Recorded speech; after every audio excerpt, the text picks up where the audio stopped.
तो गाइज उम्मीद करते हैं आपने पहला पार्ट देख लिया होगा। आज शुरू करते हैं दूसरा पार्ट और इसमें हम डिस्कस करने वाले हैं क्वेश्चन नंबर 17 से कॉन्सेप्ट के साथ आपके क्वेश्चंस भी डिस्कस होंगे। बहुत ही महत्वपूर्ण क्लास होने वाली है। चैनल को सब्सक्राइब करें यदि आप फर्स्ट टाइम आए हैं तो। सब्सक्राइब करने से आपका कोई इसमें नुकसान नहीं होने वाला है, बट कॉमर्स कम्युनिटी समृद्ध जरूर स्ट्रॉन्ग होती है। तो ये मानते हुए कि आपने चैनल सब्सक्राइब कर लिया होगा, शुरू करते हैं आज की वीडियो को। Which of the following statement is incorrect. अब आपको देखिए, मैं फिर कह रहा हूं, इस वीडियो में अभी आपको बेसिक क्वेश्चंस आ रहे हैं। आगे आपके स्टैंडर्ड क्वेश्चन और भी लेवल हाई हो जाएगा। तो आप इन कॉन्सेप्ट को अच्छे से सीख जाइए। ऐसी प्रैक्टिस शायद ही कोई आपको कराएगा जितनी प्रैक्टिस मैं आपको करा दूंगा। यहां पर आपसे पूछा है कि बताइए इसमें कौन सा इनकरेक्ट है। तो आप देखिए इनकरेक्ट कौन सा होगा। देखिए जीडीपी की बात करें, जीडीपी एफसी क्या कह रहे हैं, जीडीपी एफसी, जीडीपी एफसी। और कह रहे हैं अगर आपने इसमें ऐड कर दिया एनआईटी तो कहाँ चेंज होता है, एनआईटी से यहां पर एफसी और एमपी में चेंज होता है। तो क्या ये आगे आप देखेंगे, अगर आप एनआईटी को एफसी में ऐड करेंगे तो क्या ये एमपी बन जाएगा। हाँ भाई बन जाएगा। ये तो बात सही है, देखो एमपी दे दिया इन्होंने, बन जाएगा। लेकिन ये बताइए, अगर आप इसमें फिर अगर आप जीडीपी में चेंज करते हैं, जीडीपी एफसी लिखा हुआ है, इसमें हम क्या ऐड करते हैं, एनआईटी ऐड करते हैं। चलो एनआईटी ऐड कर देते हैं तो ये क्या बन जाएगा, ये बन जाएगा जीडीपी एमपी। और देखो यही बन गया है इधर जीडीपी एमपी। तो ये तो सही हो गया। तो पहला तो सही है। इन्होंने पूछा है गलत कौन सा है। आगे बढ़ो। Net national product NNP at MP. देखिए आपको यहां पर क्या दिया हुआ है, दूसरे में दिया हुआ है आपको N N P MP, N N P MP दिया हुआ है।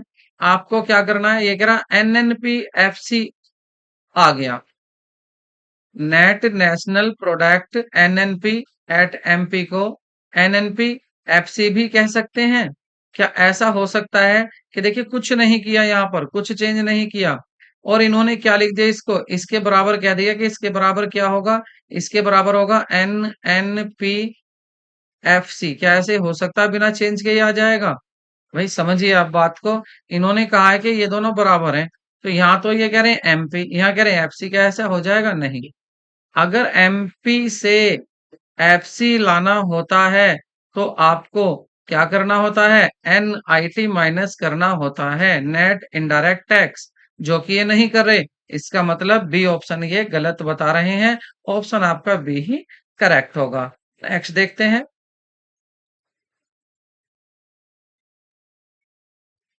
तो नेक्स्ट में आप देखेंगे,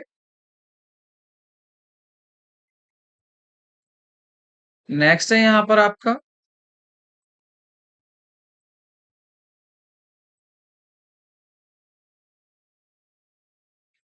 जी national income NNP FC. National income को यही कहते हैं, क्या कहते हैं, एनएनपी एफसी। अभी हमने बात करी थी थोड़ी देर पहले, ये कहते हैं। तो कह रहे हैं किसके बराबर होगा, अगर आप ये कह रहे हैं अगर आप जीएनपी एफसी, अगर आप जीएनपी एफसी में डेप्रिसिएशन ऐड कर दोगे तो आ जाएगा। भाई डेप्रिसिएशन क्यों ऐड करे जो पहले से इसमें जी दिया हुआ है। माइनस अगर आप देखिए दूसरे को देखिए, अगर इसमें से आप माइनस कर दोगे डेप तो क्या हो जाएगा, देखिए आपने लिखा हुआ है जी एन पी एफ सी। अब आप इसमें से ऐड लेस कर रहे हैं डेप्रिसिएशन, तो क्या हो जाएगा, ये बन जाएगा N N P F C, N N P F C बन जाएगा। और आपसे क्या पूछा है, N N P F C ही पूछा गया है कि बताइए N N P F C क्या है। तो ये तो सही आ गया। इसका मतलब बी ऑप्शन आपका करेक्ट है। बट रुक जाइए, देखिए बी नीचे इसके साथ सी भी दिया हुआ है। कह रहे हैं क्या ऐसा तो नहीं कि बी और सी दोनों सही हैं। चलो सी को भी चेक कर लेते हैं। देखिए सी में क्या कह रहे हैं आपसे, सी में कह रहे हैं कि अगर आप N N P M P market price इसमें से माइनस करोगे N I T net indirect tax, तो क्या ये बन जाएगा आपका, क्या बनना चाहिए, देखिए यहां चेंज होना चाहिए, क्या बनना चाहिए, N N P F C बनना चाहिए।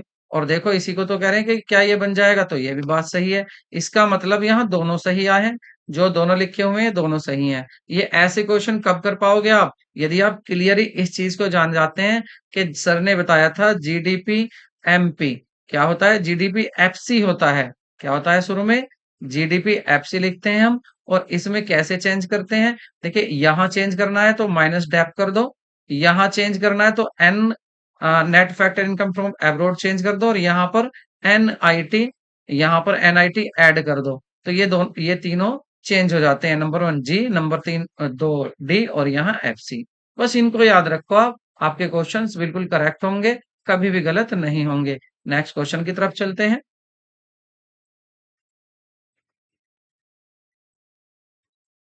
नेक्स्ट है आपका, the sum of factor payment is equal to. कह रहे हैं जो सम होता है फैक्टर पेमेंट, फैक्टर इनकम तो आपको पता है ना, जो फैक्टर इनकम क्या है, जो बदले में फैक्टर सर्विस के मिलती है। जैसे लैंड, लेबर, एंटरप्राइज और कैपिटल, इनको वापस मिलती है, इनके सम को क्या बोलते हैं? क्या इनके सम को डोमेस्टिक इनकम कहते हैं, नेशनल इनकम कहते हैं, पर कैपिटा रियल इनकम कहते हैं, या पर कैपिटा नेशनल इनकम कहते हैं?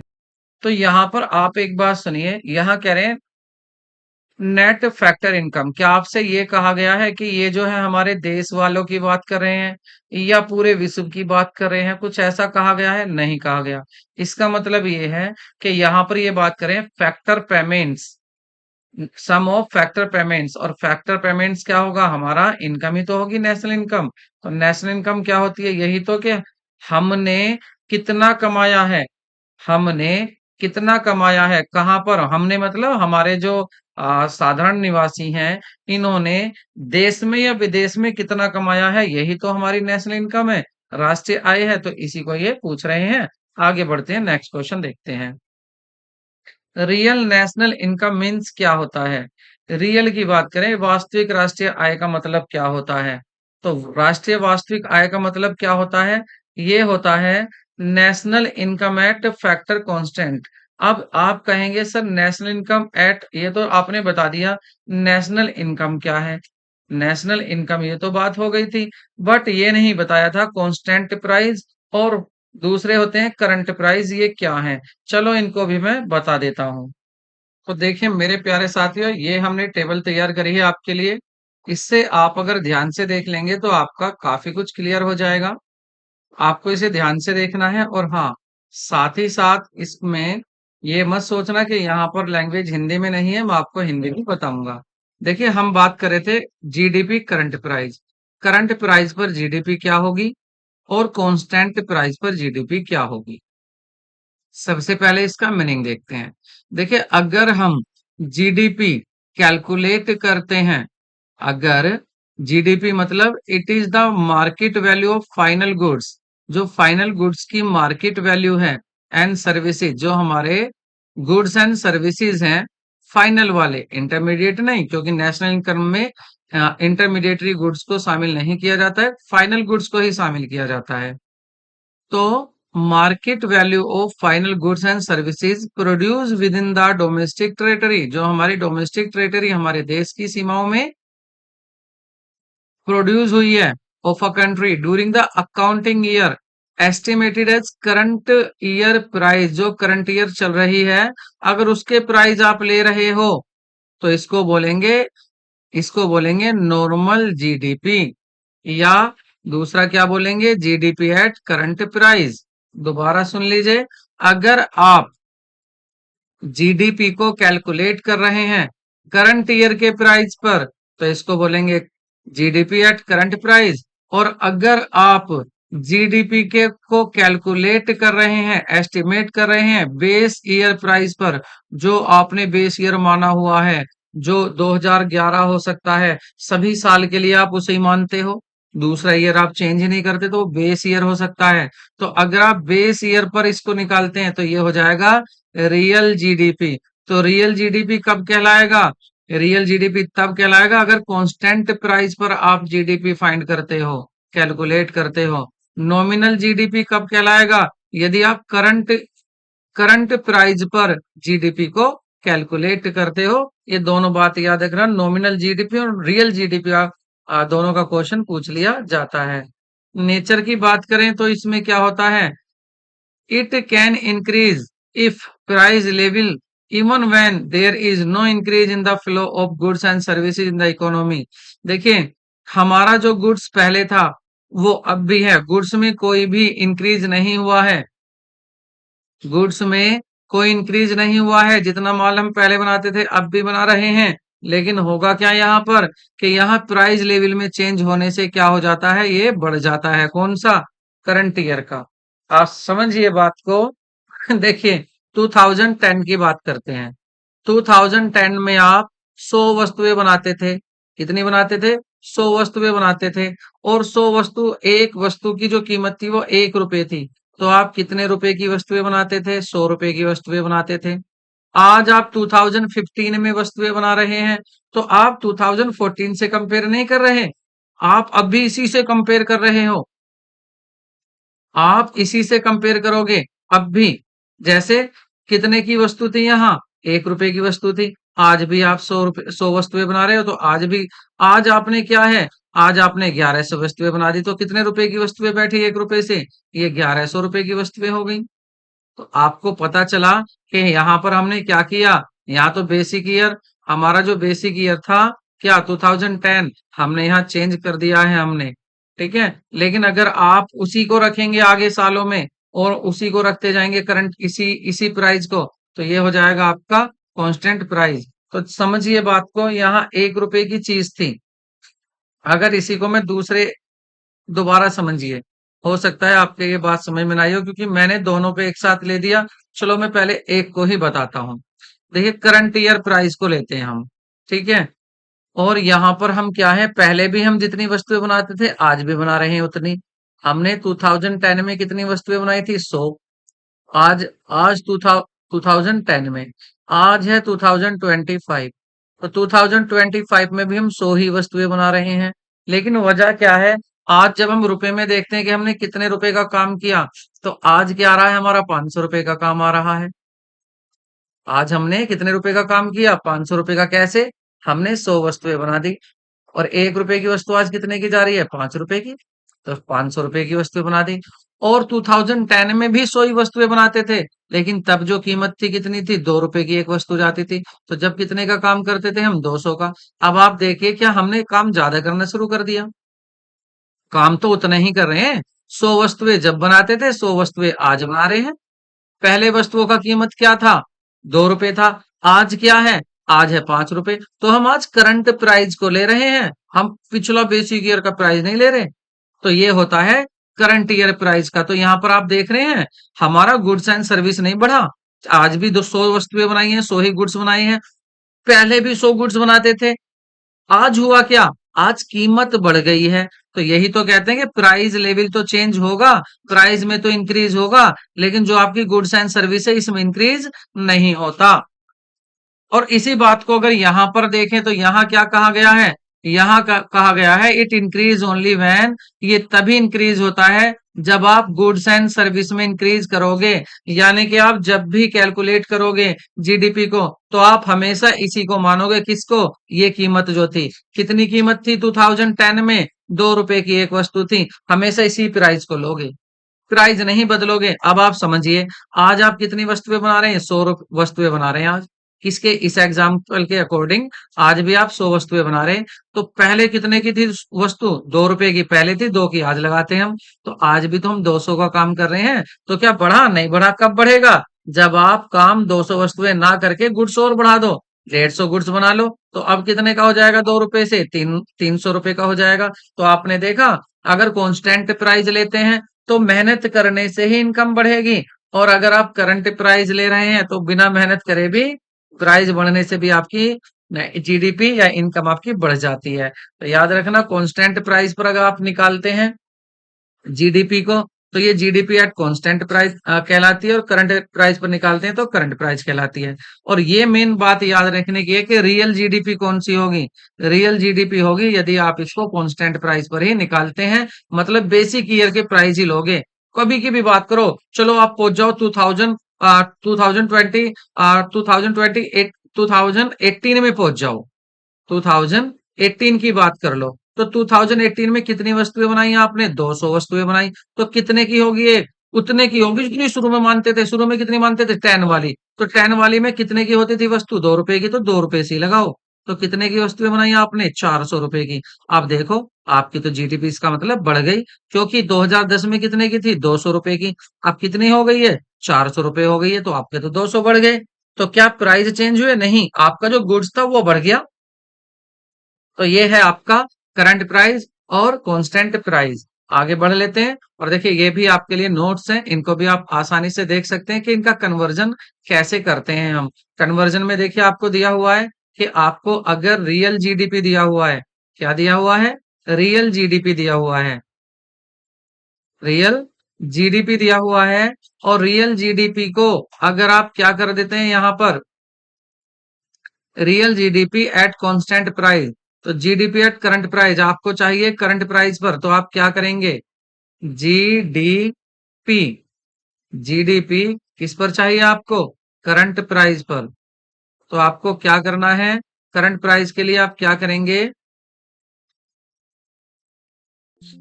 इसके लिए आप फॉर्मूला याद रखेंगे। ये हो जाएगा आपका, जो आपकी रियल जीडीपी है, जो आपकी रियल जीडीपी है, जीडीपी, रियल जीडीपी, इसमें आपको क्या करना है? मल्टीप्लाई करनी है प्राइस इंडेक्स की, और अपॉन कर देना है 100। ठीक है, तो ये आपका कन्वर्ट हो जाएगा। ठीक, दोबारा देख सकते हैं आप इसको। अगर आपको लाना है, जैसे एक एग्जाम्पल ले लेते हैं, मान लेते हैं कि एग्जाम्पल कि यहाँ पर आपकी जो जीडीपी दी हुई है, एग्जाम्पल लेकर समझते हैं इस चीज को। देखिए आपको दिया हुआ है nominal GDP if real GDP 240, तो आपको दिया है जीडीपी रियल जीडीपी दिया हुआ है आपको 240। ठीक है, दूसरी बात, प्राइस इंडेक्स दिया हुआ है, प्राइस इंडेक्स दिया हुआ है। वैसे मैं आपको न्यूमेरिकल भी कराऊंगा इसके, फिर भी आप देख लीजिए 120। ठीक, अब आपसे कहा है कि फाइंड नॉमिनल जीडीपी। आपको करना क्या है? रियल जीडीपी दिया है, फाइंड क्या करना है? आपको फाइंड करना है नॉमिनल जीडीपी। क्या फाइंड करना है आपको? नॉमिनल जीडीपी फाइंड करना है। आपको फाइंड करना है नॉमिनल जीडीपी। तो इसके लिए आप क्या करेंगे? नॉर्मल जीडीपी के लिए यही फॉर्मूला लगाएंगे। आप रियल जीडीपी लिखेंगे, इसमें मल्टीप्लाई करेंगे प्राइस इंडेक्स की, और अपॉन कर देंगे 100। तो आप देखिए रियल जीडीपी कितना दिया हुआ था? 240 दिया हुआ था, इनटू आपका ये आ जाएगा यहाँ पर 120, और अपॉन में आ जाएगा आपका 100। दो जीरो से दो जीरो कट हो जाएंगी, और 24 की 12 में मल्टीप्लाई करेंगे तो ये आ जाएगा आपका 12 के 12 में 144, और 144 का जस्ट डबल करेंगे तो 288। तो ये 288 आपका आ जाएगा। तो आई होप आपको बच्चे से समझ में आ गया नॉमिनल जीडीपी क्या है, रियल जीडीपी क्या है। अगर आप रियल जीडीपी की बात करें तो यहाँ पर आप बेसिक ईयर के प्राइस ले रहे हैं, और अगर आप नॉमिनल जीडीपी की बात करें तो आप जीडीपी कैलकुलेट कर रहे हैं आप करंट ईयर के प्राइस पर। और कैसे इनको कन्वर्ट करना है वो भी हमने देख लिया है। अब अपने क्वेश्चन पर चलते हैं। तो ये था हमारा क्वेश्चन। अब यहाँ पर आप बताइए real national income. Real national income जो होती है, रियल कब होगी? जब आप बेसिक ईयर के प्राइस पर कैलकुलेट करेंगे जीडीपी को, या ऐसे कहें कि आप कांस्टेंट प्राइस ले रहे हैं। कांस्टेंट मतलब एक बेसिक ईयर के ही प्राइस लेकर चल रहे हैं। आंसर आपका सी होगा। नेक्स्ट क्वेश्चन देखते हैं। नेक्स्ट क्या है यहाँ पर? देखिए आपको दिया हुआ है नॉमिनल जीडीपी, जीडीपी इज 840। तो आपको क्या दिया है? नॉर्मल नॉर्मल जीडीपी, यहाँ पर आपको जीडीपी गिवन है, कितना गिवन है? ये 840। और कह रहे हैं करोड़, करोड़ में है। एंड प्राइस इंडेक्स, लो भाई प्राइस इंडेक्स भी दे दिया, अभी तो कर रहे थे 120 रुपए दिया हुआ है। तो पूछ रहे हैं रियल जीडीपी क्या होगी। अब आपसे रियल जीडीपी पूछ लिया। क्या पूछ लिया है? रियल जीडीपी पूछ रहे हैं, रियल जीडीपी। तो देखिए वीडियो को कर दीजिए पॉज, और जल्दी से इसको करके दिखाइए कि ये होगा कैसे। ठीक है, फिर मैं इसको करता हूं। चलो आपने कर लिया होगा। ठीक है, वीडियो पॉज करके आपने इसको सोल्व कर लिया होगा। अब इसको मैं करता हूं। देखिए हमारा फॉर्मूला क्या बन जाएगा रियल जीडीपी के लिए, जो नॉमिनल जीडीपी है, जो नॉमिनल जीडीपी है, जीडीपी, इसमें हम किसकी मल्टीप्लाई करेंगे, इसमें मल्टीप्लाई किसकी करेंगे हम, अब उल्टा हो जाएगा, 100 की मल्टीप्लाई करेंगे, और अपॉन में क्या आ जाएगा, अपॉन में लिखेंगे हम प्राइस इंडेक्स, प्राइस इंडेक्स। और अगर रियल जीडीपी चाहिए तो देखिए ये यहाँ आ जाएगा, और 100 की मल्टीप्लाई, पक्षांतर हो जाएंगे, अगर हिंदी में पक्षांतर, इंग्लिश में ट्रांसफॉर्म, तो ये ट्रांसफॉर्म हो जाएगा उधर, तो इसी से दूसरा फॉर्मूला बन जाएगा। पहले मैं इसको सोल्व कर लेता हूँ। नॉमिनल जीडीपी क्या दी हुई है, 840 इंटू 100, और प्राइस इंडेक्स दिया हुआ है 120, जीरो से जीरो कट कर देते हैं, 12 12 7 जा 84, 12 सत्ते 84, और मल्टीप्लाई करेंगे तो ये आ जाएगा आपका 700 करोड़। तो आंसर क्या हो जाएगा आपका, ए आंसर करेक्ट हो जाएगा। मैं आपसे ये बता रहा था, ये एक ही फॉर्मूला है, इसी को देखिए। अगर आपको देखना है नॉर्मल जीडीपी, तो आप इस 100 को यहां से हटाइए, 100 कहाँ पहुंच जाएगा, इधर अपोन में पहुंच जाएगा रियल जीडीपी के, और प्राइस इंडेक्स कहाँ आ जाएगा, ये मल्टीप्लाई में आ जाएगा रियल जीडीपी के। तो क्या बन जाएगा फॉर्मूला इससे ही, normal, nominal, nominal GDP, nominal GDP बराबर हो जाएगा रियल, रियल जीडीपी में इंटू करनी है प्राइस इंडेक्स की, और अपॉन करना है आपका 100। तो देखिए इसी से फॉर्मूला बन गया, एक ही फॉर्मूला है, बस हम पक्षांतर कर रहे हैं, ट्रांसफॉर्मेशन हम कर रहे हैं।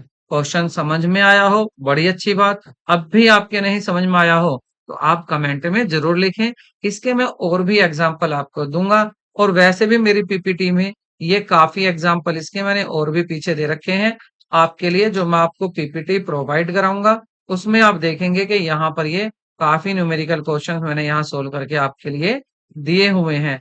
आपके लिए ये सोल्व भी हैं और अनसोल्व भी। अनसोल्व कब होंगे, आप केवल क्वेश्चन देखें, सॉल्यूशन ना देखें। नेक्स्ट देखते हैं, द इम्पैक्ट ऑफ एक्सटर्नलिटी, किसी बाह्यता का प्रभाव होता है, तो the impact of an externality का क्या होता है, पॉजिटिव इम्पैक्ट होता है, निगेटिव होता है, नेगेटिव भी हो सकता है, पॉजिटिव भी हो सकता है, दोनों हो सकते हैं।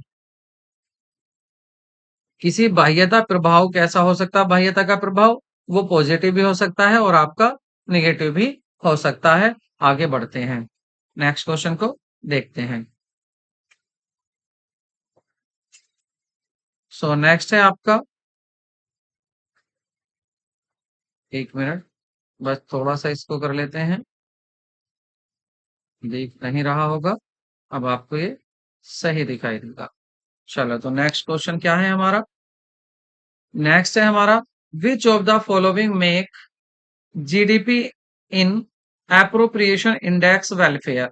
अब आप कहेंगे यहाँ एक नया नाम आ गया, इंडेक्स वेलफेयर, ये क्या है, निम्नलिखित में से कौन सा घरेलू उत्पाद को कल्याण का अनुरूप सूचकांक बनाता है। चलो इसको देखते हैं।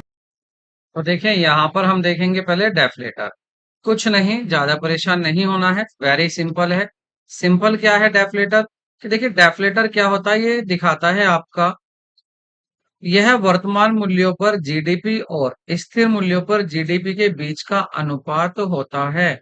क्या है ये, it is the ratio between, ये एक रेशो होता है, किस किस के बीच में, GDP at current price and GDP at constant price, इन दोनों के बीच में ये रेशो होता है। ये दिखाता क्या है, it show the change in GDP due to change in price level, ये दिखाता है कि प्राइस में चेंज होने से, प्राइस में चेंज होने से जीडीपी में क्या चेंज आ गया है, प्राइस के चेंज होने से जीडीपी में क्या चेंज आ गया है।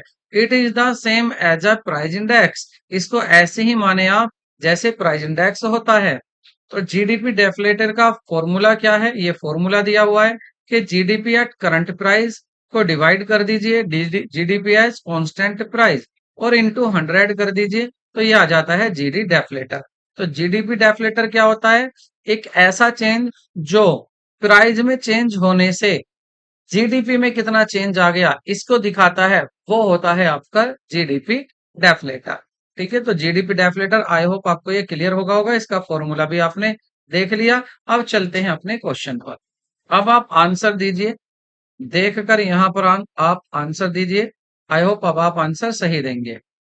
कह रहे हैं following GDP in appreciate index of the welfare. Non monetary transaction आते हैं इसमें, इंटरमीडिएटरी ट्रांजेक्शन आते हैं, composite and distribution of GDP आता है, या ये सभी आते हैं? तो यहाँ पर देखिए ये सभी आते हैं। देखिए याद रखना, अगर हम रियल जीडीपी की बात करें तो रियल जीडीपी क्या क्या शामिल नहीं करता है? ये आपका ये इनकम तो कैलकुलेट करेगा लेकिन इनकम का डिस्ट्रीब्यूशन नहीं दिखाएगा।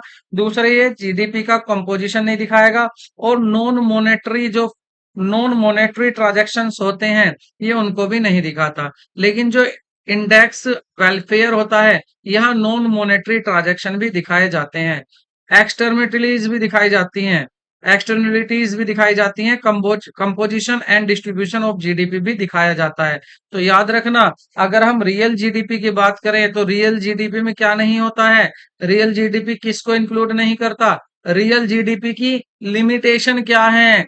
ये क्वेश्चन यहाँ बन जाएगा। रियल जीडीपी जो लिमिटेशन है वो है कि रियल जीडीपी इग्नोर कर देता है नॉन मॉनेटरी ट्रांजैक्शन को, रियल जीडीपी इग्नोर कर देता है एक्सटर्नलिटीज को, रियल जीडीपी इग्नोर कर देता है composition and distribution of GDP को।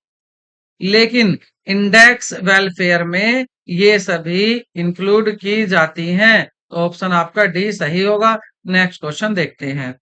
नेक्स्ट क्वेश्चन देखते हैं और नेक्स्ट क्वेश्चन में थोड़े से यहाँ पर हम स्टेटमेंट देखेंगे। आप स्टेटमेंट वाले क्वेश्चन है, थोड़े से अब हम लेवल अपना इंक्रीज कर देते हैं।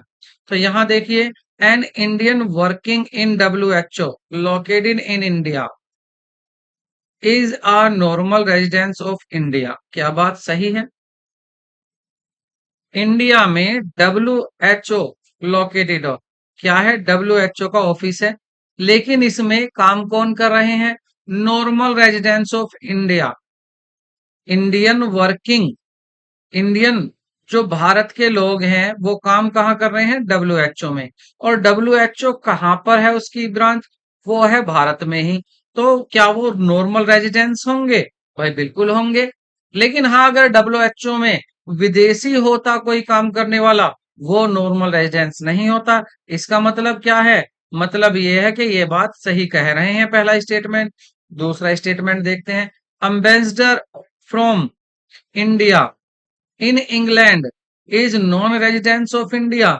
हमारा राजदूत जो कहाँ बैठा है? इंग्लैंड में बैठा हुआ है। तो क्या वो इंडिया का नॉन रेजिडेंस होगा? क्या वो इंडिया का नॉन रेजिडेंस होगा? नहीं। हमारा एम्बेसडर, किसी भी एम्बेसडर जो होते हैं हमारे, वो कहीं भी बैठे, हमारे देश के राजदूत किसी भी देश में बैठे, वो हमारे नॉर्मल रेजिडेंसी होते हैं, नॉन रेजिडेंस नहीं होते। तो ये दूसरा गलत कह रहा है। इसका मतलब स्टेटमेंट पहला सही है, दूसरा गलत। ऑप्शन क्या सही होगा आपका? ऑप्शन सी यहाँ सही होगा। नेक्स्ट क्वेश्चन देखते हैं।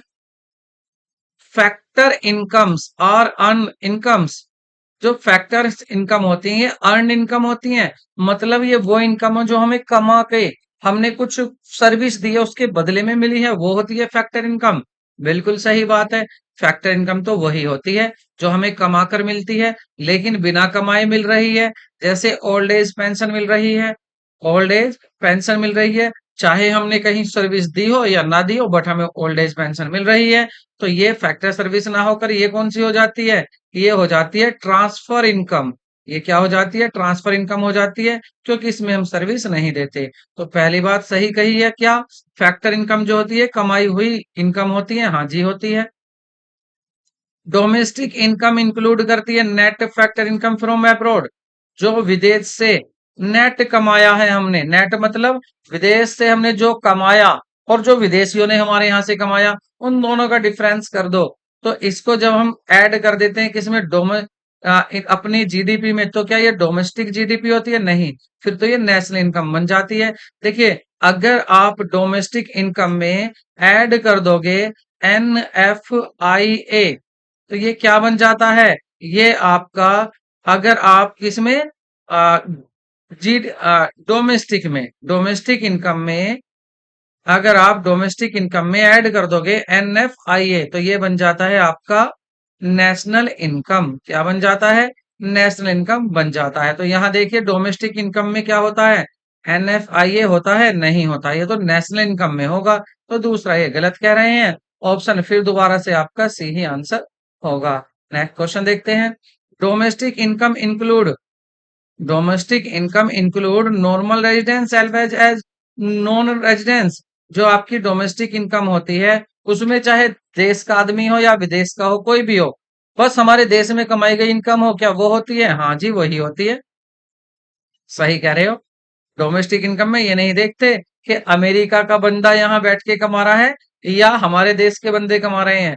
दोनों हो, हमारे देश में दोनों हो या अकेला हो, बस ये बताओ देश में कितना कमाया, देश में कितना जीडीपी है, देश की जीडीपी क्या है, गुड्स एंड सर्विस जो प्रोड्यूस हुई है उनका क्या टोटल है। तो पहला बात सही कह रहे हैं। दूसरा, national income includes income, national income में इनकम वे इंक्लूड होती हैं जो केवल रेजिडेंस कमाता है हमारी कंपनी का, ये भी बात, हमारे कंट्री का, ये भी बात सही करें। भाई नेशनल इनकम देखना है तो अपनी कंट्री के की बात करो, डोमेस्टिक इनकम देखना तो ये मत देखो अपना पराया, बस ये देखो हमारे यहाँ क्या हो रहा है। तो ऑप्शन आपका दोनों ही क्या है, ये सही बातें हैं। ऑप्शन आपका ए यहाँ करेक्ट हो जाएगा। Indirect tax lower than the market price of the goods. अब आप देखिए, आपने जो गुड्स बनाया उसको बोलते हो आप जीडीपी एफसी, फैक्टर कॉस्ट, मतलब फैक्ट्री कॉस्ट समझ लो इसको, फैक्टर कॉस्ट। जब इसको आप मार्केट में बेचने जा रहे हो तो रास्ते में क्या ऐड कर दोगे? NIT, net indirect tax. तो ये बन जाएगा जीडीपी एमपी, मार्केट प्राइस। तो अब आप देखिए यहाँ क्या कह रहे हैं, ये कह रहे हैं इनडायरेक्ट टैक्स। अब देखिए जब आप मान लेते हैं यहाँ 10 है तो इसमें एनआईटी भी ऐड करोगे, तो यहाँ ये एमपी कम होगा या ज्यादा होगा? ज्यादा ही होगा, कम तो हो नहीं सकता, एनआईटी माइनस में नहीं हो सकता, तो ज्यादा ही होगा। तो ये क्या कह रहे हैं यहाँ पर? तो ये कह रहे हैं इनडायरेक्ट टैक्स जो होता है, indirect tax lower than the market price of goods. Indirect tax market price से कम होता है? नहीं, ऐसा नहीं है। फैक्टर कॉस्ट की बात हो रही है यहाँ पर, ऐसा नहीं होता। दूसरा, subsidy tends to rise the market price of the goods. Market price को बढ़ा देंगे सब्सिडी? बिल्कुल नहीं बढ़ा सकता। भाई कैसे बढ़ा देंगे? बढ़ा ही नहीं सकता। अगर आपका मार्केट में प्राइस कितने का, आप सिलेंडर पर चले जाइए, आप 1100 रुपए का सिलेंडर ले रहे हैं, सब्सिडी से क्या होता है, ये मार्केट प्राइस कम हो जाता है, आपको वापस कुछ मिल जाता है सरकार से, फिनेंशियल असिस्टेंस मिल जाता है, फिनेंशियल सहायता मिल जाती है, तो ये तो और कम कर देता है इसको। तो ये भी गलत कह रहे हैं। इसका मतलब दोनों ही असत्य हैं। ऑप्शन आपका बी होगा। नेक्स्ट क्वेश्चन देखते हैं। Normal GDP estimate as base year price, या करें नॉर्मल जीडीपी। तो नॉर्मल जीडीपी जो होता है ये आपका एस्टिमेट किया जाता है बेस ईयर प्राइस पर। बेस ईयर प्राइस कौन से की बात हो रही है? कांस्टेंट की बात हो रही है यहाँ पर। तो नॉमिनल तो नहीं होगा, ये गलत हो जाएगा। Real GDP is a better index of welfare people than nominal GDP. Nominal GDP से रियल जीडीपी को अच्छा माना जाता है? बिल्कुल सही कह रहे हैं भाई, माना जाता है, क्योंकि यहाँ पर कांस्टेंट प्राइस लिए जाते हैं रियल में। तो ये बात कौन सा सही है? देखिए पहला गलत दूसरा सही, तो कौन सा ऑप्शन लोगे अब आप? अब ऑप्शन हो जाएगा आपका कथन दूसरा सत्य है लेकिन पहला असत्य है, मतलब आपका डी सही होगा। नेक्स्ट क्वेश्चन देखते हैं। यहाँ आपको दिए हुए हैं दो कॉलम्स और आपको इनको मिलाना है, मैच करना है। कह रहे हैं अगर आप जीएनपी में एमपी, क्या है? जीएनपी एमपी, इसमें आप ऐड कर दोगे डेप्रिसिएशन, आप डेप्रिसिएशन को ऐड कर दोगे तो क्या बन जाएगा? दूसरा, जी एनएनपी एमपी क्या होता है? पूछा क्या है इसमें? रुकिए, मैच नहीं करना, क्वेश्चनों के बाद दोबारा पढ़ो। Choose the correct pair of statement. अच्छा, ये करेक्ट पेयर आपको बताना है। यहां पर आपको जो ये दिए गए हैं पेयर बनाकर करेक्ट बनाना है। इसलिए तो मैं कहूं एनपी, जी तो पहले से ही है, टैब कहाँ लगा रहे हैं? वही आप देखो, इसको याद रखना। मैं आपको दोबारा से एक टेबल दे देता हूं इसके लिए। मैंने आपके लिए एक टेबल तैयार किया, आप इसको ले लो। वैसे मैंने आपको समझा दिया है, फिर भी आप इसको देख लो, इससे आपको ये बिल्कुल क्लियर हो जाएगा। देखो ये रहा। तो इस टेबल से बिल्कुल सही हो जाएगा। जब आप जीडीपी एमपी एनडीपी एमपी से लाना है, तो जीडीपी एमपी में से डेप्रिसिएशन कम कर दो, तो ये जो जी है ना, ये क्या बन जाएगा, एन बन जाएगा, बाकी सेम रहेगा। और देख लो, अगर आप जीडीपी एमपी में एनएफआईए को ऐड कर देते हो, तो ये जो यहाँ पर आपका डी है ना बीच वाला, ये क्या बन जाएगा, ये आपका एन बन जाता है। अगर आप डेप्रिसिएशन कम कर देते हो जीएनपीएमपी में से, तो डेप से क्या होता है, ये जो जी है ना शुरू वाला, ये एन बन जाएगा, बाकी सब सेम रहेगा। आगे देख लीजिए। अगर आप जीडीपी सॉरी अगर आप जीडीपी अगर आप जीडीपी एमपी में एनआईटी माइनस कर देते हो, तो ये जो एमपी है ना, ये एफसी बन जाता है, बाकी सब सेम रहेगा। आगे देख लीजिए। ये तो मैंने बता दिया आपको। देखो यहाँ पर जी में आप माइनस डी करोगे, तो ये एन बन जाएगा। ठीक है, तो इन बातों को आपको याद रखना है। इस टेबल को अच्छे से आप करके देख लेना। अब वापस पहुंचते हैं अपने क्वेश्चन की तरफ, जहां हमें एक टेबल दी है और उस टेबल में हमसे कह रहा है बताइए सही कौन सा, करेक्ट पूछ रहा है कौन सा। तो देखो भाई, पहला तो गलत हो गया। क्यों? क्योंकि देखिए, अगर डैप जोड़ रहे हैं तो यहाँ पर पहले से ही जी है, जी तो ऑलरेडी होता है। आगे, जीडीपी एट कांस्टेंट प्राइस, तो a good measure of welfare price constant price पर जो होता है। हाँ भाई, ये तो बात सही है। ये तो सही कहने अभी पढ़ा था हमने कि अगर कांस्टेंट प्राइस पर जीडीपी आप देख रहे हो, तो इसको अच्छा वेलफेयर समझा जाता है। वेलफेयर मतलब जो लोग हैं उनका जीवन स्तर, जो जीवन लेवल है, उनका जीवन जीने का जो तरीका है वो अप हो रहा है। ट्रांसफर इनकम जो होती है वो अनइनकम होती है, कमाई हुई। बिल्कुल गलत कह रहे हैं। ये तो वो इनकम होती है जो बिना कमाए मिल जाती है। Crew member of the foreign vigil में जो क्रू मेंबर है वो नॉर्मल रेजिडेंस होंगे? नहीं। वो क्या होंगे? वो तो हमारे नॉर्मल रेजिडेंस नहीं, नॉन रेजिडेंस कहलाएंगे। ये भी बात गलत है। तो सही क्या था यहाँ? बी सही था। तो ऑप्शन आपका क्या हो जाएगा यहाँ? बी आपका ऑप्शन करेक्ट हो जाएगा। बी मतलब सेकंड। बी का जो सेकंड वो सही है, बाकी सब गलत है। आगे बढ़ते हैं। यहाँ क्या कह रहे हैं आपके? सही पढ़ना। कह रहे हैं choose the correct pair of statement. Correct बताना है यहाँ भी। फैक्टर इनकम को ये कह रहे हैं generated with in the domestic territory of a country. Factor income क्या होती है? जो हमारे टेरिटरी में अर्न की जाती है। अब इनमें से आपको करेक्ट लगाकर बताना है कौन सा है। तो फैक्टर इनकम कौन सी होगी? Estimated using the base year, या NNP plus depreciation include in the estimate of national income.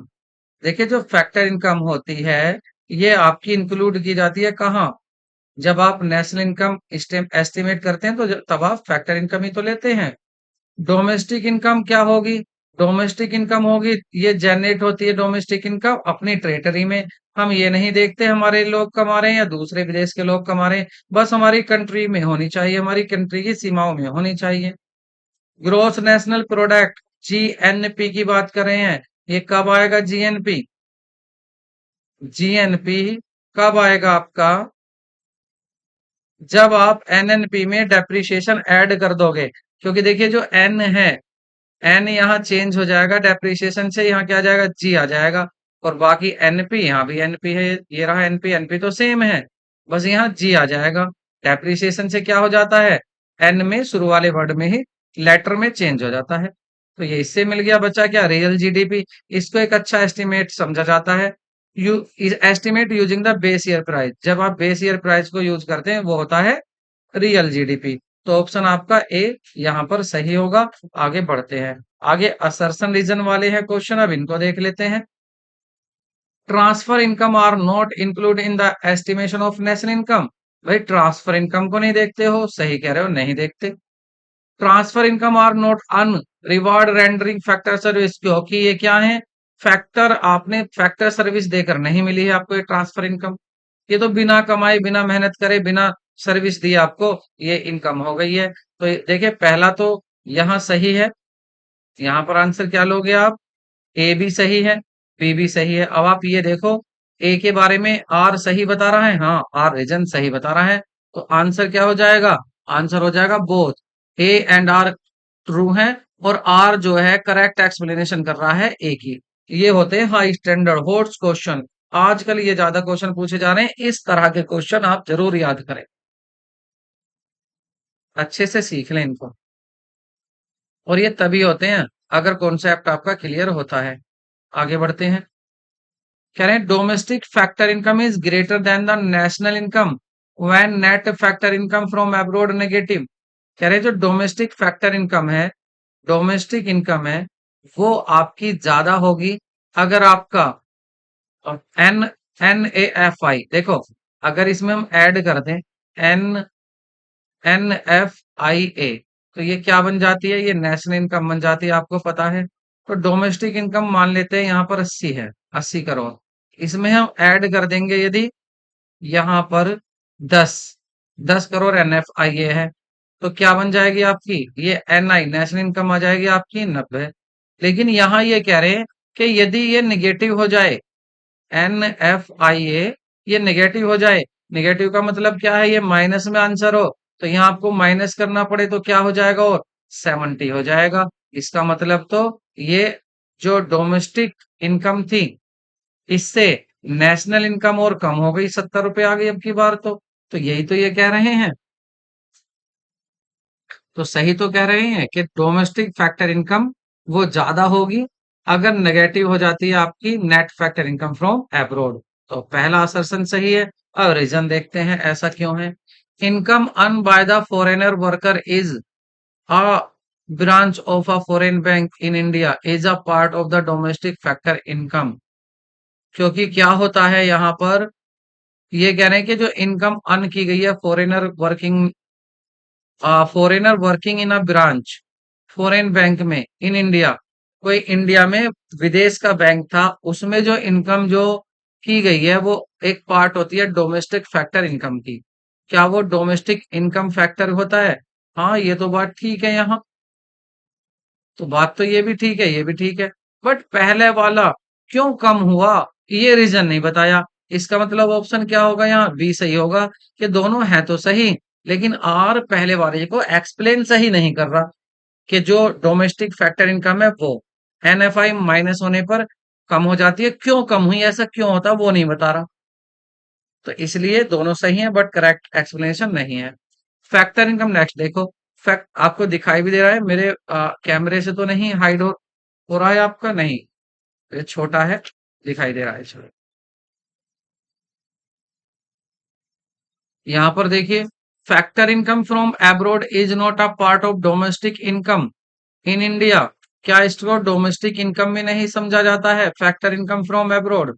तो ये बात बिल्कुल सही कह रहे हैं, इसको तो नेशनल इनकम में इंक्लूड करते हैं। It is not generate with in the domestic territory of India, क्योंकि ये इंडिया की डोमेस्टिक टेरिटरी में नहीं हुआ है, इसलिए नहीं इंक्लूड करते हैं। बात सही कह रहे हैं ये, तो दोनों सही हैं। और यहाँ पर ए आपका ऑप्शन सही होगा। एक्सप्लेनेशन भी सही दे रहे हैं।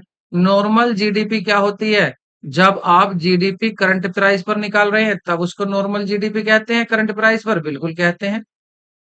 कहते हैं नहीं कहते, कहते हैं। और रियल जीडीपी किसको कहते हैं, जब कांस्टेंट प्राइस पर जीडीपी को कैलकुलेट करते हैं। तो यह नॉमिनल तो सही ठीक है। नॉमिनल जीडीपी कब होगी, जब आप कांस्टेंट प्राइस पर देखोगे। व्हेन नॉमिनल जीडीपी राइज, जब नॉमिनल जीडीपी बढ़ती है तो flow of goods and services in a economy must be rise, तो जो फ्लो होगा गुड्स एंड सर्विस का वो भी बढ़ेगा नॉमिनल के बढ़ने से, ऐसा नहीं है। वो तो रियल में होता है। रियल में कब बढ़ता है जीडीपी, कब बढ़ती है, जब आप गुड्स एंड सर्विस ज्यादा बनाते हैं। इसमें तो आप ज्यादा मत बनाओ, उतना ही बनाओ जितना बना रहे थे, बट अगर प्राइस इस साल के ज्यादा है तो आपकी जीडीपी भी ज्यादा अपने आप हो जाएगी बिना ज्यादा मेहनत करे हुए। तो ये क्या कह रहे हैं यहाँ पर, जब नॉमिनल जीडीपी बढ़ता है तो गुड्स एंड सर्विस इकोनॉमी में बढ़ जाते हैं, ये गलत कह रहे हैं। इसका मतलब पहला सही है और दूसरा गलत है। ऑप्शन आपका ए सही होगा। अगर आप इनको आंसर को सही दे देते हैं मेरे बिना हेल्प के, इट मीन्स आप तैयार हो गए हैं एग्जाम की खोपड़ी में छेद करने के लिए। Larger non monetary transaction greater the under estimation of GDP as an index of welfare.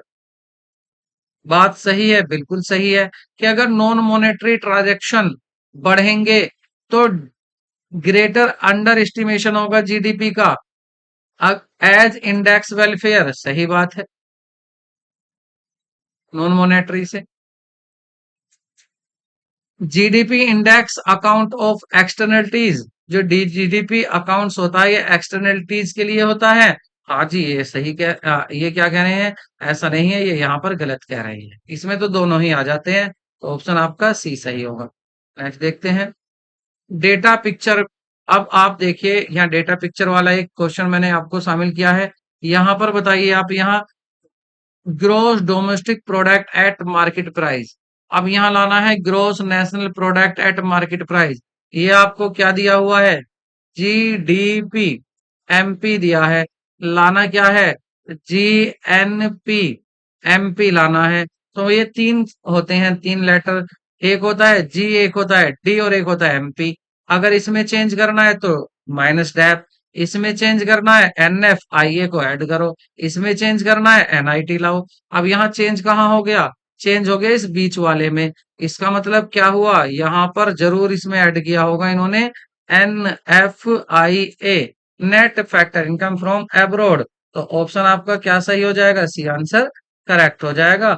आगे बढ़ते हैं, देखिए यहाँ पर आपको दिया हुआ है, on the basis of the above mentioned information answer the following question, value of the real gdp for the year 2023 using 22 the base year will be। Value of real GDP बताना है आपको, क्या बताना है, रियल जीडीपी बताना है, और 2022 के बेस ईयर आपको मानना है। तो रियल जीडीपी बताइए किसके लिए, 2003 के लिए। तो रियल जीडीपी कैसे निकलेगा, तो देखिए क्या निकालना है हमें, रियल जीडीपी, इसमें आपको लेना है प्रोडक्ट।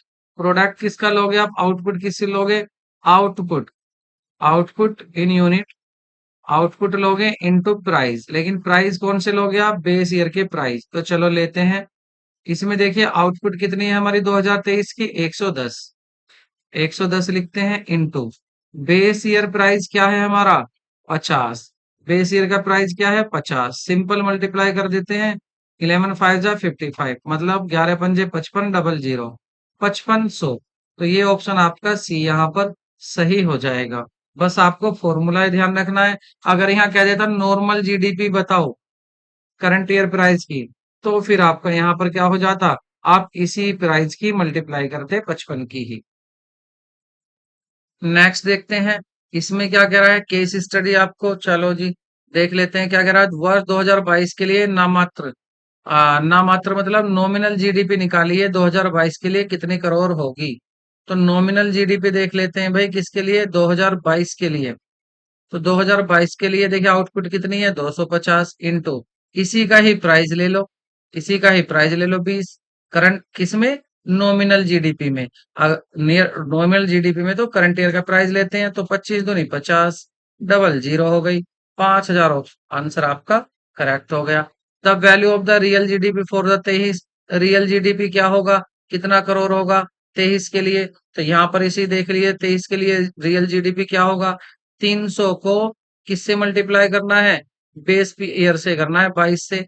तो क्या हो जाएगा, तीन दूनी 6, तो कितना आ जाएगा, 6000 आ जाएगा। तो आंसर कितना हो जाएगा इसका, 6000 हो जाएगा आंसर। क्योंकि क्या करते हैं, आउटपुट तो लेते हैं करंट ईयर की, करंट ईयर की तो लेते हैं आउटपुट, करंट ईयर आउटपुट लेंगे और इसमें मल्टीप्लाई किसकी करेंगे, बेस ईयर प्राइस की, बेस ईयर का जो प्राइस होता है उसकी। ठीक है, तो ये 6000 हो जाएगा, ये सब इसी पे डिपेंड है, देखिए इस वाले केस पर। तो यहाँ 2023 की बात कर रहा, 300 तो ले लो आउटपुट, और एमपी ले लो 20 रुपए, प्राइस मार्केट प्राइस 20 रुपए। आगे बढ़िए, यहाँ कह रहा calculate percentage change in real GDP, real GD में कितना परसेंटेज चेंज हुआ है। तो परसेंटेज चेंज देखना है आपको रियल जीडीपी में। चलो भैया रियल जीडी में देख लेते हैं। तो इसमें सिंपल क्या है, जो दोनों जीडीपी हमने निकाली थी उसमें चेंज ले लीजिए, इंटू 100 की मल्टीपल कर दीजिए, अपॉन में लिख दीजिए जो पहले जीडीपी थी। तो आंसर आपका 20% आ जाएगा। नेक्स्ट क्वेश्चन देखते हैं, जो फॉर्मूला होता है यहाँ है, identify correct formula price index. तो प्राइस इंडेक्स को कैलकुलेट करने के लिए कौन सा फॉर्मूला सही होता है? Real GDP normal GDP into 100 होता है, या nominal GDP upon real GDP into 100 होता है, या फिर real GDP into nominal GDP into 100 होता है? इनमें से कोई नहीं। सही आंसर क्या होगा आपका? बी सही होगा। पहले ऊपर लिखना नॉर्मल जीडीपी और नीचे होता है रियल जीडीपी इंटू 100। ये होता है प्राइस इंडेक्स का फॉर्मूला। नेक्स्ट क्वेश्चन देखते हैं। यहाँ पर स्टेटमेंट दिया हुआ है, कह रहे हैं real GDP can increase only. Real GDP तभी इंक्रीज हो सकती है जब गुड्स और सर्विस इंक्रीज हो इकोनॉमी में। ये बात सही कह रहे हैं। और नॉमिनल में ऐसा नहीं होता, वहां तो गुड्स एंड सर्विस इंक्रीज मत करो, प्राइस बढ़ा दो, तो जीडीपी खुद ही बढ़ जाती है। तो बात सही कह रहे हैं। दूसरा देखते हैं। नॉमिनल जीडीपी बेटर इंडेक्स है इकोनॉमिक ग्रोथ का? नहीं, रियल जीडीपी होता है। तो ऑप्शन आपका सी यहाँ पर सही होगा। आगे बढ़ते हैं। The general price level in 2023 will be increase by 20%। अच्छा, ये उसी को पूछ रहे हैं जो जनरल प्राइस है 2023 में, उसी केस पर आधारित है ये। ठीक है, चलो आगे देखिए इसको। ये तो उस केस में हो गया था। यहाँ देखिए, if real GDP 1000, price index कितना है? 120 है। नॉमिनल जीडीपी बताइए। रियल जीडीपी दिया है, प्राइस इंडेक्स दिया हुआ है, आपको क्या बताना है? नॉर्मल जीडीपी बताना है। तो फॉर्मूला क्या था इस फॉर्मूला आपको याद होगा इसका। आपका रियल जीडीपी का फॉर्मूला लिख लो, रियल जीडीपी का ही फॉर्मूला लिख लो। रियल जीडीपी, इसका फॉर्मूला होता है आपका नॉमिनल जीडीपी, शॉर्ट में लिख देते हैं normal GDP upon normal GDP upon price index हो जाएगा और इनटू 100। बस यही फॉर्मूला याद रखिए। अब पूछा क्या है? पूछा है nominal GDP.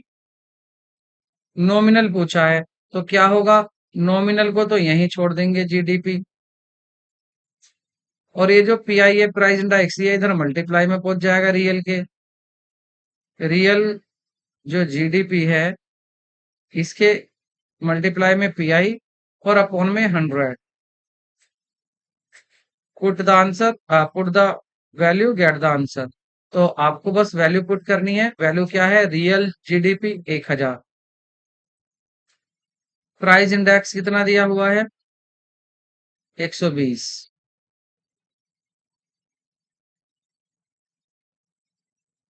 Real GDP 1000 and price index base year 120 upon 100। 100 से अपॉन 100। अच्छा, ये 1000 दिया हुआ है यहाँ। रियल जीडीपी 1000, 100 से ये दो जीरो कट जाएंगी और ये आ जाएगा आपका 1200। ऑप्शन आपका ए सही होगा। नेक्स्ट देखते हैं। इसका सॉल्यूशन भी है और ये रहा यहाँ पर next question. Real GDP 2,20,000, 220। Real GDP 220, price index दिया हुआ है 120। नॉमिनल जीडीपी बताइए। अभी जो किया था जस्ट उसका अपोजिट हो गया। अभी आपने फॉर्मूला क्या लगाया था? Real GDP nominal GDP. अब इसी को दोबारा से अप्लाई कर लीजिए आप। इसी को आप दोबारा से अप्लाई कर लेंगे। क्या? रियल जीडीपी क्या हो जाएगा? नॉमिनल जीडीपी लिखो इनटू प्राइस इंडेक्स और अपॉन 100। यही फॉर्मूला था यहाँ। बिल्कुल। अपॉन में पी पी आई, अपॉन में क्या होता है? P I, price index. Upon में क्या होता है? Price index into 100। तो रियल जीडीपी निकालना है। तो यहाँ पर रियल जीडीपी नॉमिनल निकालना है, नॉमिनल। तो नॉमिनल में क्या हो जाएगा? नॉमिनल निकाल देते हैं जीडीपी। जो रियल जीडीपी है इसको लिख दीजिए 220 इंटू ये पी आई, मल्टीप्लाई में पहुंच जाएगा 120 और अपॉन में आ जाएगा 100। डबल जीरो से डबल जीरो कट हो जाएंगी। तो 12 दूनी 44, सॉरी 12 दूनी 24, दो 12 दूनी 24, दो 26, 264 आपका आंसर सही हो जाएगा। 264 आपका आंसर सही हो जाएगा। ये इसका सोल्यूशन है। आगे देखिए।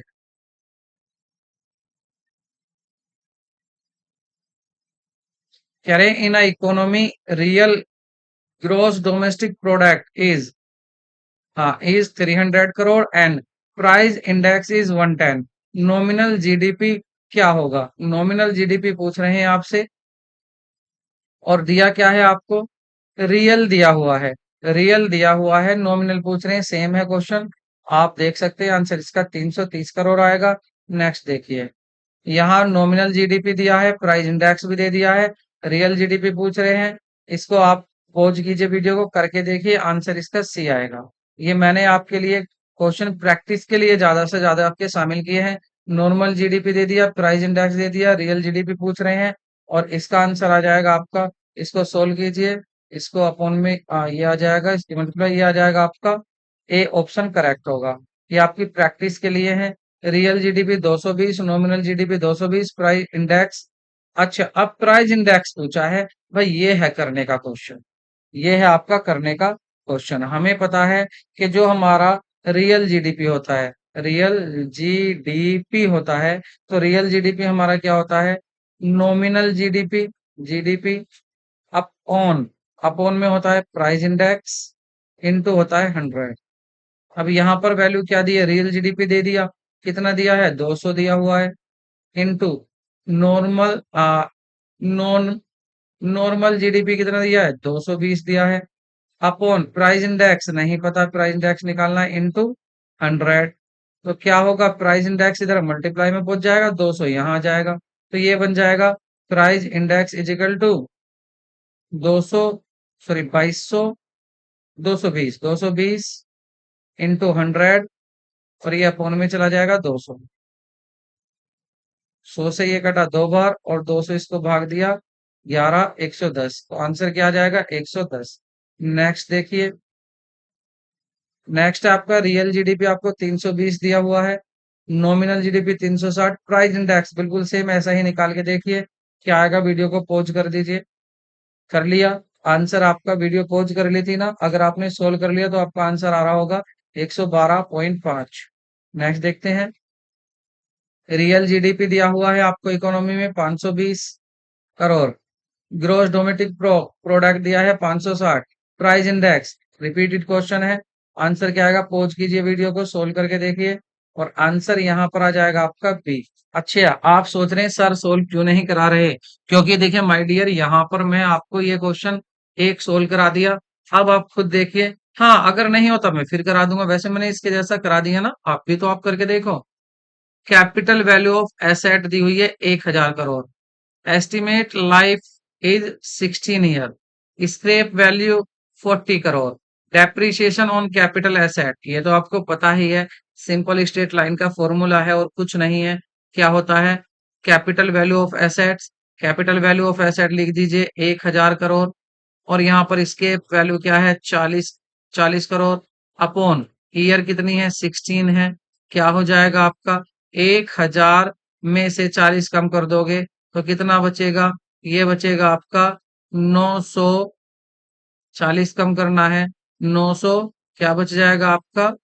960 बचेगा।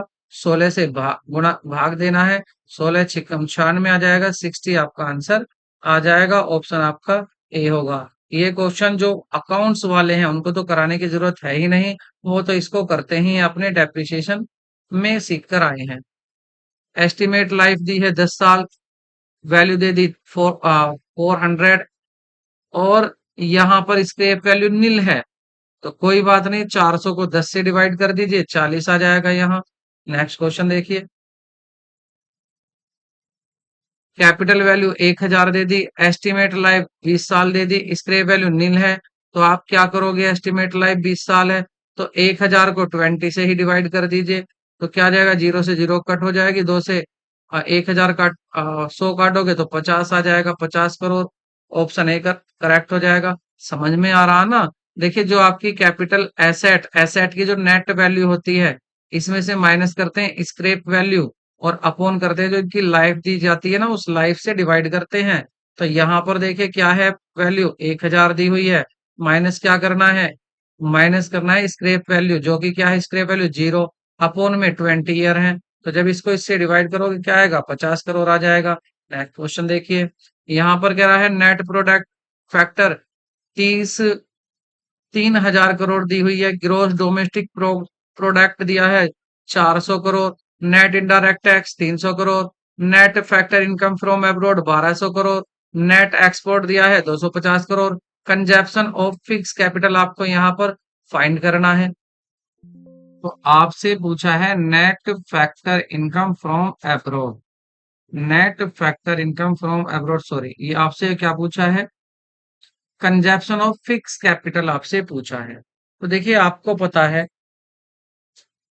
जो ग्रोस नेशनल प्रोडक्ट होता है, ग्रोस नेशनल प्रोडक्ट होता है जीएनपी, जो जीएनपी होता है आपका factor cost, GNP at FC factor cost होता है, ये कब आता है? जीएनपी एफसी कब आएगा? आपको देखो क्या दे रखा है, आपको दिया है जीडीपी, एमपी दिया हुआ है, क्या दिया हुआ है? जी डी पी एमपी, ये गिवन है। अगर आप इसमें से एनआईटी नेट इनडायरेक्ट टैक्स कम कर दोगे, माइनस एनआईटी कम कर दोगे, तो क्या ये जो एमपी है ये क्या बन जाएगा? एफसी। देखो एफसी आ जाएगा, आपको ये लाना है। तो दूसरा आपको लाना है यहाँ है एन, और आपके पास क्या है? डी। एन कब आएगा?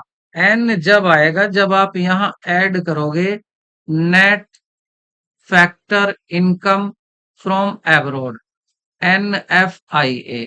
और NFIA आपको ये दिया हुआ है, दिया हुआ है, ये रहा net factor income from abroad 1200। ठीक है, अब आपको इन दोनों को करके क्या मिल जाएगा? पूरा ये नाम आ जाएगा। देखिए जीडीपी एमपी कितना है? 4000, माइनस एनआईटी कितना है?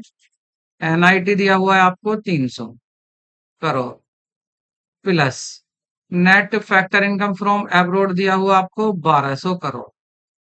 क्या दिया हुआ है? 1200 करोड़। बस अब क्या करना है, ये 300 या 3000 है, 4000 और एनआईटी 300 रुपये, सही कर दीजिए कम। तो देखिए 1200 ऐड कीजिए, 4000 में 1200 ऐड करोगे 5200, 300 कम कर दोगे तो कितना हो जाएगा? 4900। 4900 करोड़ आ गया क्या आपका? जीडीपी एफसी, जीडीपी एफसी आ गया। अब आपको पता है जीडीपी एफसी, और शुरू में दिया हुआ आपको एनडीपी एफसी, दो दिए हैं आपको। देखो एक तरफ तो है आपका एन, आपका एन एन पी एफसी, ये शुरू में ही दिया हुआ है। एफसी ये रहा, शुरू में ही दिया है यहाँ पर 3000 दे रखा है, यही दिया हुआ है ना, net national product eight factor cost, NNPFC। और एक तरफ अभी आपने क्या कैलकुलेट किया है? GNP FC, ये अभी आपने निकाला। मेरे फोटो से, मेरे कैमरे से तो नहीं ढक रहा, नहीं दिखाई दे रहा है। तो देखिए यहाँ पर ये दो आ गए, ठीक है, ये दो आ गए आपके। अब इन दो में आप देखेंगे यहाँ, देखिए मैंने आपसे बताया है इन दोनों में क्या डिफरेंस है। दोनों साइड में मैं देख रहा हूं तो इधर भी एफसी है, इधर भी एफसी है। इधर देख रहा हूं यहां भी एन है, यहां भी एन है। लेकिन है क्या? यहां एन है और यहां जी है। किस चीज का डिफरेंस है? अगर आप इसमें से माइनस कर देंगे या इसमें प्लस कर दोगे, कोई सा भी एक कर लो। अगर आप इसमें से माइनस कर दोगे डैप, अगर आप इसमें से माइनस कर दोगे डेप्थ, तो क्या आ जाएगा? ये आ जाता है NNPFC। और आपको डेप ही पूछा है। अब आप कहेंगे सर डेप्रिसिएशन तो नहीं पूछा। देखिए consumption of fix capital, fix capital मतलब जो आपने एसेट यूज करी हैं उनकी वैल्यू में जो फॉल आ जाता है उसी को तो डेप कहते हैं। तो कंजप्शन ऑफ फिक्स कैपिटल जो है वो डेप को ही कहा जाता है, ये आपको याद रखना है। डेप को क्या कहा जाता है? डेप को कहा जाता है आपका कंजप्शन ऑफ फिक्स कैपिटल। तो देखिए यहां पर क्या होगा, NNPFC क्या है आपका? NNPFC दिया हुआ है 300, ये दिया हुआ है कितना? 3000 इजिकल टू, ये निकाला है आपने 4900, माइनस डेप हमें निकालना है। तो क्या होगा, ये जो है 4900 उधर जाकर माइनस हो जाएगा, तो माइनस के क्या बचेंगे? ये बचेंगे 1000, माइनस के क्या बचेंगे? 1900 बचेंगे। और इधर क्या है? माइनस डेप, तो माइनस से माइनस कट हो गया, तो डेप कितना आ गया? 1900 आ गया। तो 1900 करोड़ आपका करेक्ट आंसर होगा। डेप मतलब कंजप्शन ऑफ फिक्स कैपिटल, याद कर लेना। आपसे कैसे भी पूछा जा सकता है, दोनों तरह से अच्छे से आपको आना चाहिए। तो कैसा लगा क्वेश्चन? मैं कह रहा हूं आपने अगर ये वीडियो शिद्दत से देख ली, मेहनत से कर ली, तो आप इनको अच्छे से कर देंगे। कोई सा भी आयोग का कैसा भी एग्जाम आ जाए, टीजीटी हो, पीजीटी हो, एलटी हो, डीएसएसबी हो, कोई भी आप फटाक से इन क्वेश्चन को कर सकते हैं। ये फॉर्मूले बस याद होने चाहिए। आगे बढ़ते हैं, नेक्स्ट क्वेश्चन देखते हैं। तो अब आप देखिए आपको कैसी लगी वीडियो, कमेंट करके जरूर बताएं। क्या आपको लगता है कि हमने कुछ शामिल नहीं किया? किसी भी तरह का क्वेश्चन हो, चाहे आपसे स्टेटमेंट पूछे, असर्शन रीजन पूछे, न्यूमेरिकल पूछे, एग्रीगेट बनवाए, सब कुछ आपको फ्री ऑफ कॉस्ट प्रोवाइड कर रही है हमारी टीम। अब तो आपकी भी टीम है अगर आप सब्सक्राइबर हैं तो। और तो आपसे इसलिए मैं रिक्वेस्ट करता हूं, बीच में कोई बातें नहीं करी थी, कहीं बिल्कुल भी नहीं रुके हम। और फिर भी आपको इतना कह रहे हैं, आपको ये पीपीटी चाहिए प्रैक्टिस के लिए, प्रीवियस ईयर के पेपर चाहिए, तो आप हमारे टेलीग्राम चैनल से ले सकते हैं। और यदि आपको वहां नहीं मिल पाती है, नहीं आप डाउनलोड कर पाते हैं, तो आप व्हाट्सएप नंबर हमने दिया हुआ है, आप व्हाट्सएप नंबर पर भी क्या कर सकते हैं, हमारे आ, भेज सकते हैं अपनी रिक्वेस्ट, तो वहां पर भी आपको मिल जाएगा। लेकिन व्हाट्सएप नंबर क्या है, ये तो मैंने आपको बताया नहीं, इसको भी आपको बता देता हूँ। तो ये हमारा व्हाट्सएप नंबर है, इस पर भी आप हाय लिखकर भेज सकते हैं और अपने प्रीवियस ईयर के क्वेश्चन मंगा सकते हैं, या और कोई आपको प्रॉब्लम है आप उसको यहाँ पर डिस्कस कर सकते हैं। हमारी टीम आपके कमेंट को, आपकी प्रॉब्लम को जरूर सोल्व करेगी। तो आप वीडियो को लाइक करें और ज्यादा से ज्यादा शेयर करें, क्योंकि अब काम करना हमारा है। हम आपको अच्छा, हमारी टीम अच्छे से अच्छा कंटेंट आपको देगी ताकि आपका एग्जाम क्लियर हो सके।